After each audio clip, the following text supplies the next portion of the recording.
மதுவிலக்கை அமல்படுத்த கோரி இந்திய ஜனநாயக வாலிபர் சங்கத்தினர் சென்னை சேப்பாக்கம் அருகே நேற்று காலை 8 மணி முதல் 24 மணி நேர உண்ணாவிரத போராட்டத்தில் ஈடுபட்டுள்ளனர்.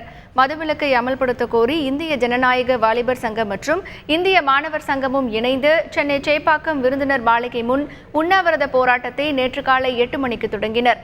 நேற்று இரவு விடிய விடிய உண்ணாவிரதத்தை தொடர்ந்த அவர்கள் இன்று காலை முடிக்க திட்டமிட்டுள்ளனர். உண்ணாவிரத நிறைவு நிகழ்ச்சியில் இந்திய கம்யூனிஸ்ட் கட்சியின் மூத்த தலைவர் நல்லக்கண்ணு, மார்க்சிஸ்ட் கம்யூனிஸ்ட் கட்சி மாநில செயலாளர் ஜி ராமகிருஷ்ணன் ஆகியோர் பங்கேற்கின்றனர்.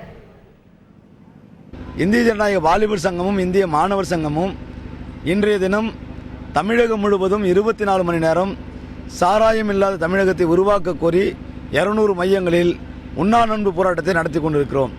தமிழக அரசாங்கம் கல்வியையும் சுகாதாரத்தையும் தனியாருக்கு தாரை வார்த்துவிட்டு சாராயம் காய்ச்சுவதையும் சாராயம் விற்பதையும் தொழிலாக மாற்றியிருக்கிற இந்த போக்கை உடனடியாக கைவிட வேண்டும்.